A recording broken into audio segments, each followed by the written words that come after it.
ಸುಮಾರು 4.6 ಬಿಲಿಯನ್ ವರ್ಷಗಳ ಹಿಂದೆ ನಮ್ಮ ಸೌರಮಂಡಲವು ರೂಪುಗೊಂಡಿತು ಎಂಬುದು ವಿಜ್ಞಾನಿಗಳ ಅಭಿಪ್ರಾಯ. ಈ ಪ್ರಕ್ರಿಯೆಯನ್ನು ವಿವರಿಸಲು ಅತ್ಯಂತ ಸ್ವೀಕೃತವಾದ ಸಿದ್ಧಾಂತವೆಂದರೆ ನೆಬ್ಯುಲಾ ಸಿದ್ಧಾಂತ, ನೆಬ್ಯುಲರ್ ಹೈಪೋಥೆಸಿಸ್. ಈ ಸಿದ್ಧಾಂತದ ಪ್ರಕಾರ ಭಾರೀ ಅನಿಲ ಮತ್ತು ಧೂಳಿನಿಂದ ಕೂಡಿದ ಒಂದು ಮಹಾಕಾಯ ಮೇಘ ನೆಬ್ಯುಲಾ ತನ್ನ ಸ್ವಂತ ಆಕರ್ಷಣಾ ಶಕ್ತಿಯಿಂದ ಕುಗ್ಗತೊಡಗಿತು.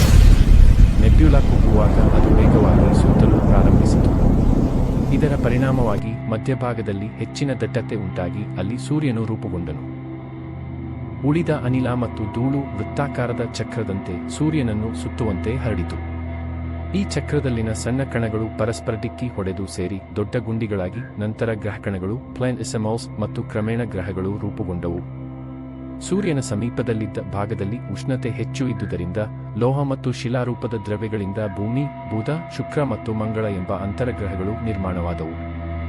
ಸೂರ್ಯನಿಂದ ದೂರದ ಭಾಗದಲ್ಲಿ ಉಷ್ಣತೆ ಕಡಿಮೆ ಇದ್ದುದರಿಂದ ಹೈಡ್ರೋಜನ್, ಹೀಲಿಯಂ ಮತ್ತು ಹಿಮದಿಂದ ಕೂಡಿದ ಗುರು, ಶನಿ, ಯುರೇನಸ್ ಮತ್ತು ನೆಪ್ಟ್ಯೂನ್ ಎಂಬ ಬಹಿರ್ಗ್ರಹಗಳು ರೂಪುಗೊಂಡವು.